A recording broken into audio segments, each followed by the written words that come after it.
Hi, good morning. Good morning, one and all.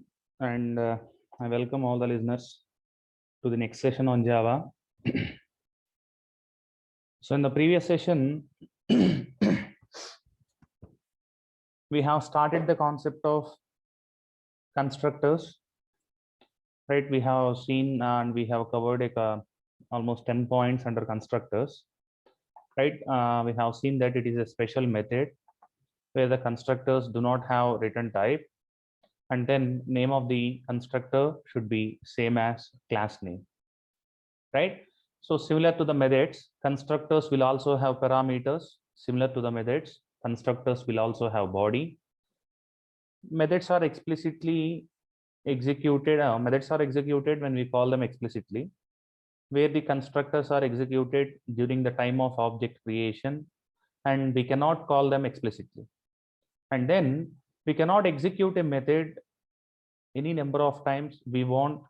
Sorry, we can execute a method any number of times we want by calling it multiple times, and at the same time coming to the constructors, we cannot execute a constructor multiple number of times based upon a single object. So if we want to execute a constructor for n number of times, we need to create n number of objects.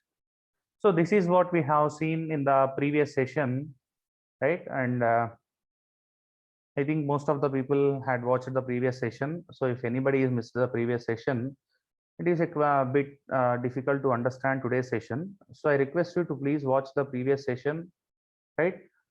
So in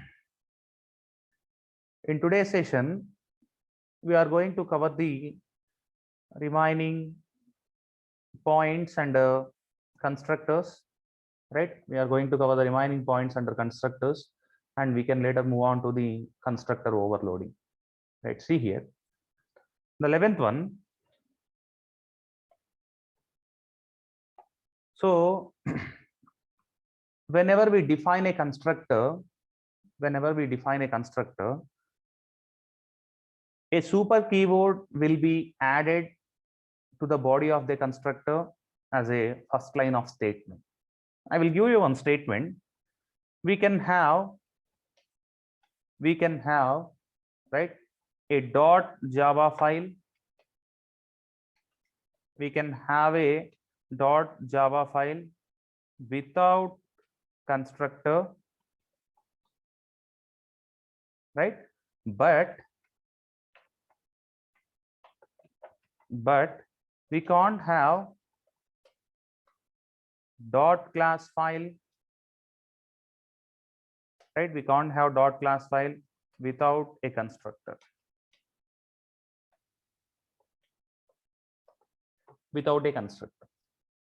So see here, where we get this .java file and where we get this .class file. If you remember the previous sessions, right? If you remember the previous sessions, for example, if we write a Java program, we generally save that Java program with an extension called as .java. So if the main method was in class A, then we save the program as a.java. If the main method is in class X, then we save that program as x.java. So this is what the Java file means. So the code which we have written was saved in a file called as .java file. And if we compile it, right, so compilation in the sense, when we are doing compilation from this edit++ software, we are going to use Ctrl+1 or Ctrl+2 depending upon the tools that we have created. But whenever we are doing the same compilation by using in the command prompt, we use the command called as javac, right? Javac is the command which is used to compile the .java file. So the things what we have written will be saved under the name, some name .java. After that, we are going to compile the code.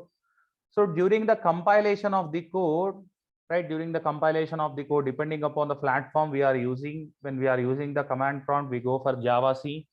or when we are using this edit plus plus, we will go for control +1 or control +2 depending upon the tools created. So if this .java file is successfully compiled, we are going to get a file called as .class file. Right? When this .java file is successfully compiled, successful compilation in the sense, first thing is that .java file should not have any errors. So whenever we compile the .java file, the error verification will be done. So in case if there are no errors in that .java file, right, that Java file, the code inside the Java file will get converted. So first error checking will be done. If everything is okay with the error checking, if there are no errors in the program what we have written, then conversion will be done. So here the things what we have written in .java file is called as high level language. High level language. We all know that computer system can never understand this high level language. Computer system is able to understand only 1 and 0. 1 and 0. Apart from this, it cannot understand anything. So in order to execute our program, which was written in high level language, we need to convert it into somewhat low level language in order to get understood by the computer system. So after verification of these errors, if there are no errors, the entire code will be converted, and the code, after conversion, the code was converted into one type of code called as byte code, right? And this byte code was located in a file called as .class file. So this is all the theory part. So the program what we have written will be saved under the extension .java, that is the .java file. Whenever the .java file has been compiled, .class file will be created. So here, let us revive the points what we have stated here. We can have a .java file without constructor, but we cannot have a .class file without a constructor. So the meaning of this one is that this .java file may or may not have a constructor, but this must and should will have a constructor. So now my question is that if I don't mention constructor in my Java program, how can I get a constructor in .class file? So see here, we get the .class file when we compile the .java program. So when we compile the .java program, first error verification will be done. If there are no errors, the entire code what we have written in .java file will be converted into byte code. All the byte code was stored in class file. So here, if I mention or if I don't mention a constructor in .java file, it is okay. But this statement is saying that we may write or we may not write a constructor in .java file, but .class file must and should will have a constructor. So my question is that if I write it, it will be converted. What happens if we don't write a constructor in .java file, right? So let us first see that. Let us see this one. So here we have written one program. I'm deleting some lines of the program for better visibility. So here I have written one program that, so this is the entire program. Class A, this is the program what we have seen in the previous session, right? Class A, there is one method M. and there is a constructor A, and I have defined the main method of Java, that is public static void main string args, and inside the main method I have created an object for the class A. So I have created the object for the same class, and then I started executing the method gem. So here the main method was located in class A, hence I have to save this code, right? I need to save this code as a.java, right? I need to save this code as a.java.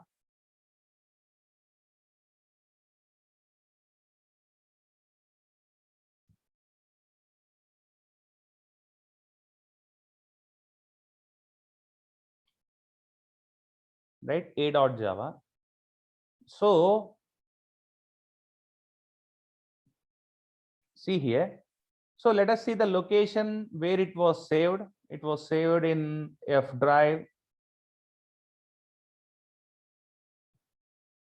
C and DS. So here it was saved. So now what I'm going to do is that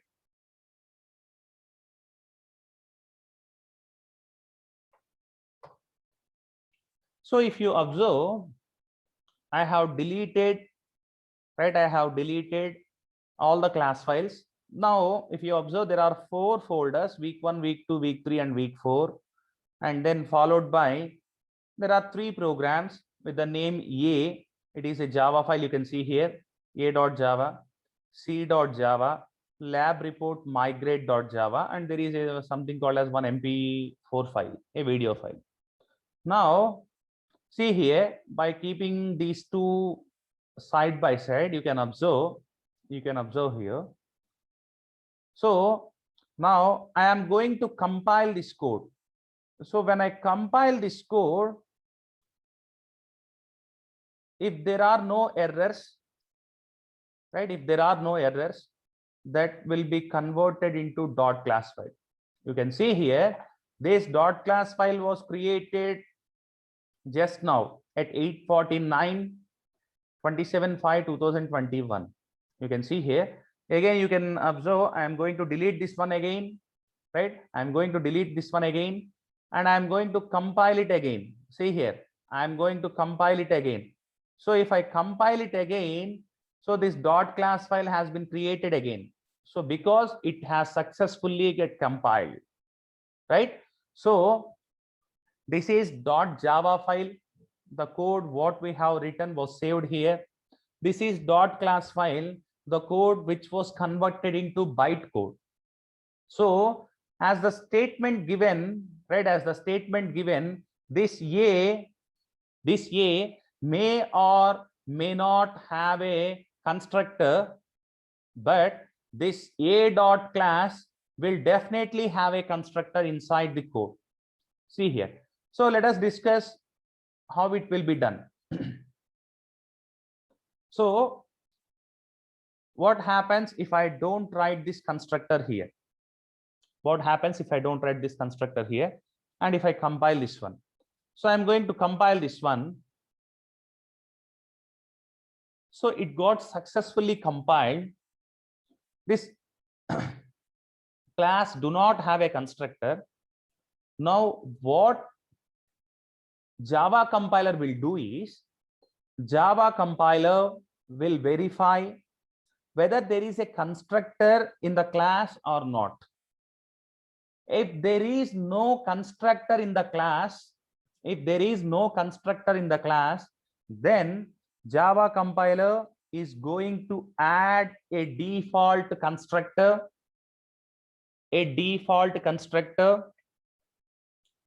for a class.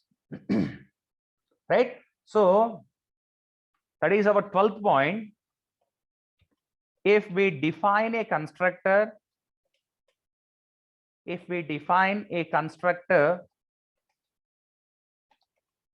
that will get executed,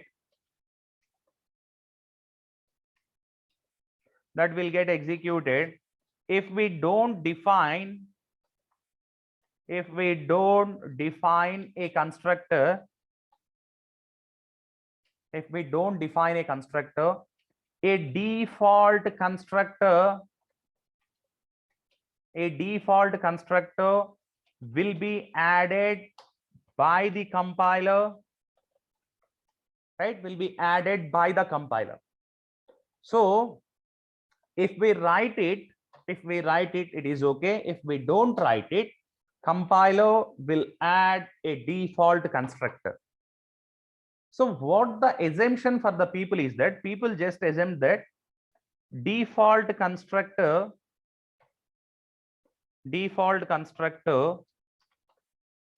is a constructor with 0 parameters and 0 statements. 0 parameters and 0 statements. So this is the assumption that people will generally make over the default constructor, right? They think that this default constructor, right? They think that this default constructor is a 0 parameter. Just a second.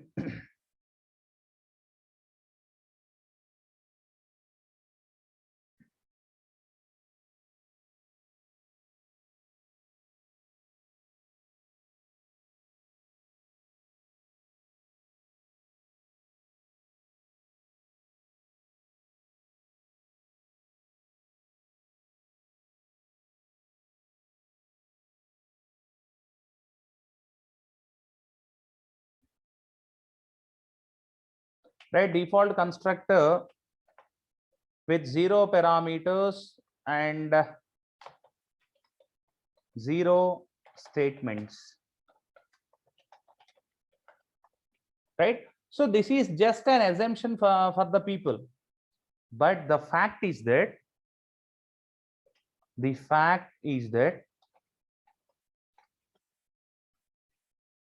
default constructor, right, default constructor is not a 0 statement constructor. Default constructor is not a 0 statement constructor, but it is a 0 parameter constructor. See here. The 13th point is an assumption, right? The 13th point is an assumption that many of the people think that it is an constructor. The default constructor is an 0 parameter and 0 statement constructor, right? So which means there is no parameters and there are no statements. But the fact is that this default parameter or default constructor is not a 0 statement, but it is a 0 parameter constructor. So there will be no parameters. That is the fact, but there is no statement is not a fact, right? So what will be the statements inside this default constructor? So the statement inside this default constructor is super keyword. So super keyword is the statement. Keyword is the statement, right? Super keyword is the statement, which is the only statement inside default constructor.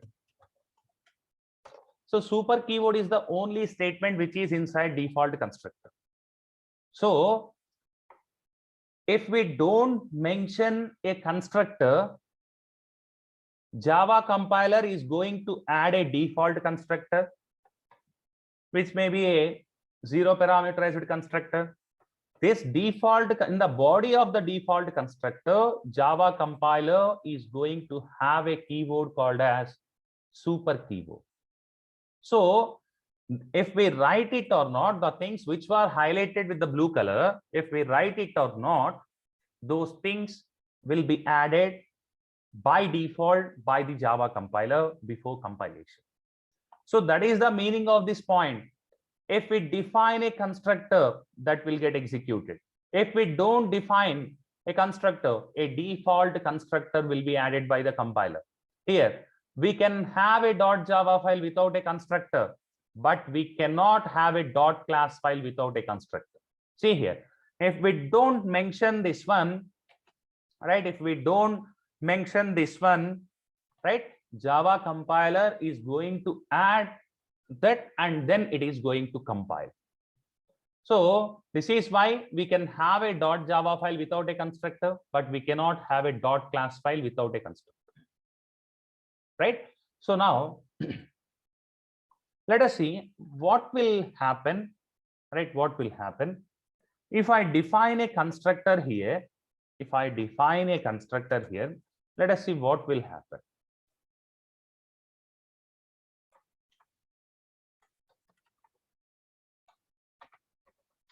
So here I have defined a constructor which is going to print good morning on the output screen. See here, as we said that if we define a constructor, it will be executed. So here I have defined a constructor. So this constructor will get executed. Right? Now, what I am going to do is I am defining one more class here. Right? One more class here. And inside this class, I have a constructor. Right? And this constructor is going to print good night on the output screen. Right? This constructor is going to print good night on the output screen. See here, I am going to extend that class P. Now let us see what we have done here. Right? We have a class B which is having a constructor called as B, and it is going to print good night on the output screen. And we have a class A which is having the constructor of A and which is having the method M which are going to print good morning and then good evening on the output screen. Right? And this class B is inherited by class A. And at the same time, this class A contains main method of Java. And in the main method, we have created an object for class A. And with that object, we are trying to access method M. So when we create an object, this constructor will get executed automatically. And when we call the method M, good evening will be printed automatically. So we are expecting the output of the program as good morning and good evening. But unfortunately, if you execute it, the output will be good night, good morning, and good evening. See here, we have created an object for class A. You can see here, we have created an object for class A. As we studied in the previous session that the constructor will get executed during the time of object creation. So whenever we create an object, this constructor will get executed.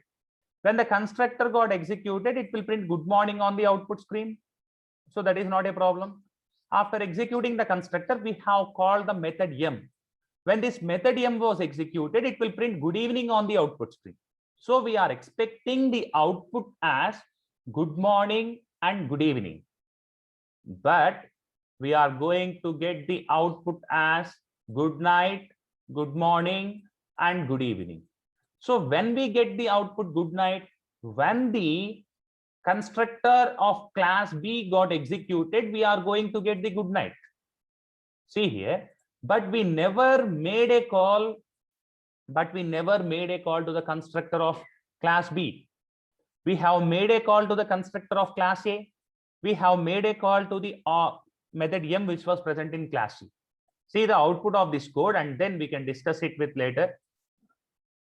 Now if I compile the code, so there are no errors. and I will run the code. Let us see the output of this one. So if I run the code, see here, I got good night as I discussed here. As I discussed here, I got good night followed by good morning followed by good evening. Right? How this is possible? We don't made a call to this constructor, but it was get executed. How it is possible? Right? As we discussed in the previous point, super keyword is the statement which is the only statement in default constructor, right? So next point, remember this one. If we don't define super keyword, right? If we don't define super keyword inside the constructor, then Java compiler is going to add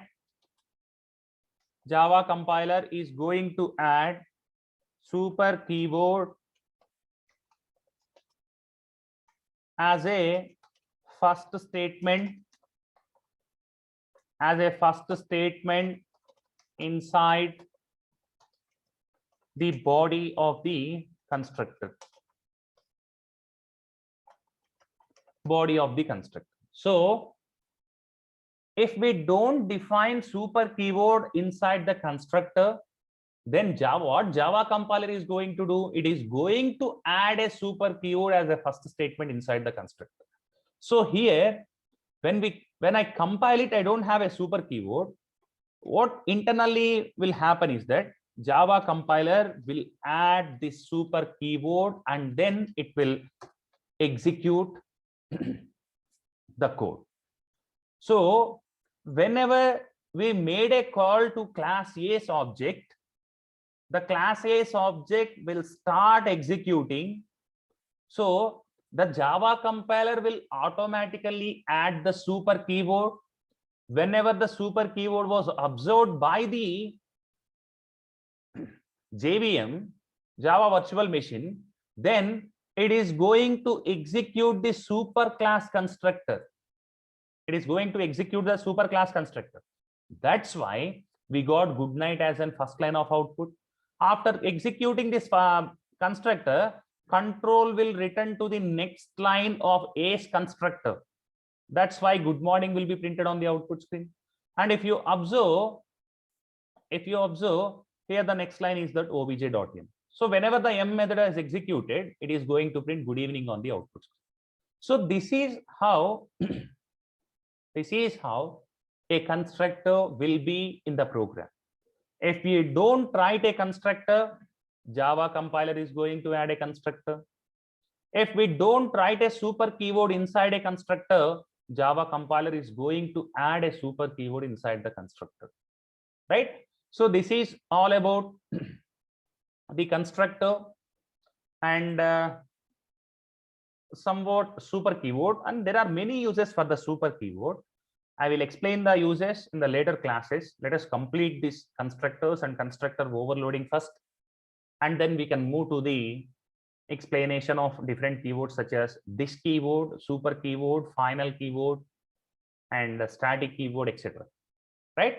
So if anybody is having the doubts in today's session, please raise your hands. I will clear your doubts. And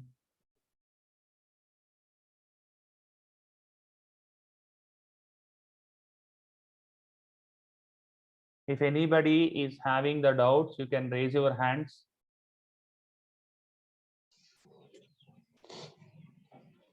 Hello. Shiva. Sir, ఒకసారి 15th point ఒకసారి చెప్పండి మళ్ళీ. 15th. Okay. So see here, super keyword is the statement which is the only statement, right? Super keyword is the only statement inside, right, inside the default constructor. So the meaning of this point is that, for example, we don't define a constructor here. We don't define a constructor here. Now, what the Java compiler will do is that, right? What the Java compiler will do is that, let us first see the output of this code. So we don't have a constructor. We don't have a constructor, and then we are going to compile this one. So there are no errors, and we had run this program.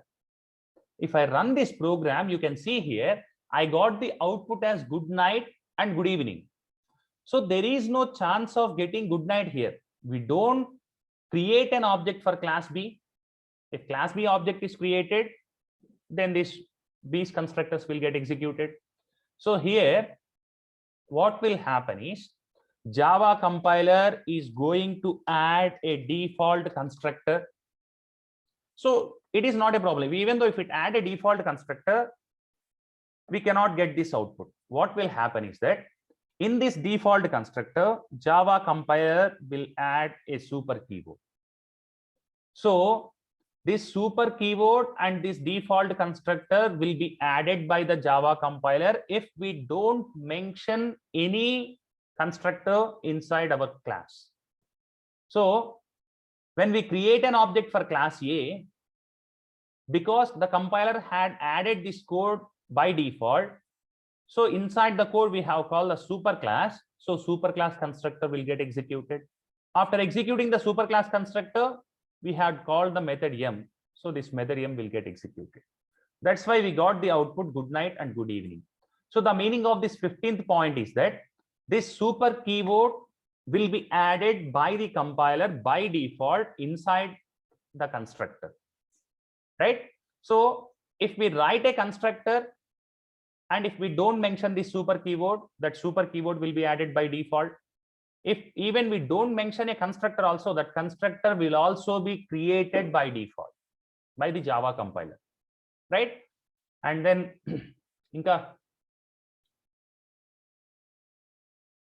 ఇంకెవరికైనా doubts ఉన్నాయా?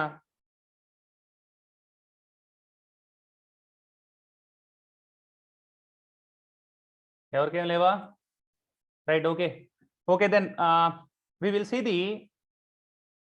see about the topic of constructor overloading in the next class, right? So in today's class, we have covered some more important points regarding constructors and some points regarding the super keyword inside the constructor, and default, we had covered the default constructor also, right? So in tomorrow's session, we are going to start the things with parameterized constructor, right? What is a parameterized constructor and what are the differences between default constructor and parameterized constructor? So it will take almost 10 to 15 minutes, and after the completion of the topic, we are going to see about constructor overloading, right? So I really thank each and every listener for being here. So we will meet you tomorrow.